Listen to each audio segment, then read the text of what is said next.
Hello दोस्तों, तो आज का सवाल है हमारे पास में, ये नंबर सिस्टम से सवाल है और नंबर सिस्टम के हम लेक्चर अपलोड कर चुके हैं। तो यहाँ पर सवाल देखिए, consider the following statement in respect of two natural number p and q। p यहाँ पर प्राइम नंबर दे रखा है और q जो है कंपोजिट नंबर दे रखा है। तो बोल रहा है कि p और q का अगर मल्टीप्लिकेशन करेंगे तो वो क्या ऑड नंबर आ सकता है क्या? कैन भी बोल रहा है यहाँ पर इस चीज को बहुत ध्यान देना होता है।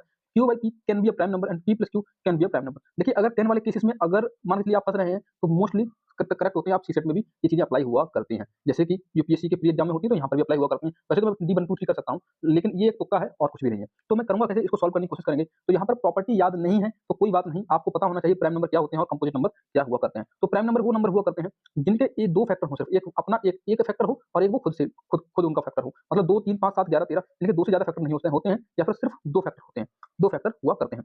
क्यों वो नंबर्स हुआ करते हैं जिनके फैक्टर दो से ज्यादा हो, दो से ज्यादा फैक्टर हो, यानी 3 4 फैक्टर हो। जैसे 4 है, 4 का फैक्टर एक 4 है, 2 है और 1 है।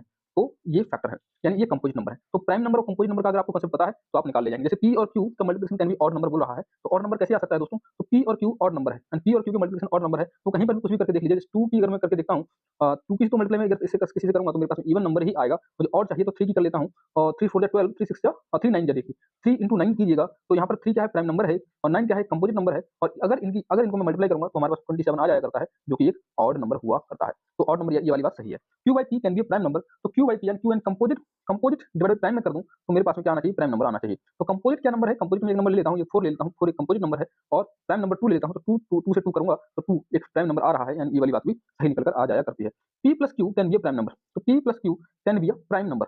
तो p plus q prime number आना चाहिए। तो इसके लिए मैं करूंगा क्या, मैं एक कोई भी प्राइम नंबर ले लेता हूँ और एक कंपोजिट नंबर ले लिया करता हूँ। तो देखते हैं प्राइम नंबर और कंपोजिट नंबर को लेकर। तो यहाँ पर देखिए, प्राइम नंबर हमने ले लिया 3 और यहाँ पर ले लिया 4। तो 3 प्लस 4 मैंने ले लिया, 3 और प्लस 4 7 आ जाया करता है, जो कि मेरे पास में प्राइम नंबर है। और 3 यहाँ पर क्या था, एक प्राइम नंबर था, और 4 यहाँ पर कंपोजिट नंबर था। तो prime number plus composite number मुझे क्या मिल रहा है, एक प्राइम नंबर मिल रहा है। तो ये तीनों ही बातें सही थी, यानी कि 1 2 3 इसका करेक्ट आंसर हो जाता है। आप यहाँ पर सॉल्यूशन कर सकते हैं। यहाँ पर स्टेटमेंट 1 करेक्ट क्यों है, 3 into q, 3 into 9 किया 27, स्टेटमेंट करेक्ट हो गया। स्टेटमेंट 2 देखिए, q p can be prime number, तो यहाँ 4 डिवाइडेड 2 लेकर देख लिया, स्टेटमेंट 2 भी करेक्ट हो जाता है और स्टेटमेंट 3 भी करेक्ट हो जाया करता है। तो इस तरह से सवाल किए जाते हैं सॉल्व, बहुत ज्यादा टाइम नहीं लिया जाता है इन सवालों में। इसमें हिट एंड ट्रायल मेथड लगा करता है, हिट एंड ट्रायल मेथड लगा करता है। और अगर आपको लेक्चर देखना है पूरा, हमारे यूट्यूब चैनल पर जाइए और लेक्चर देखिए, ठीक है?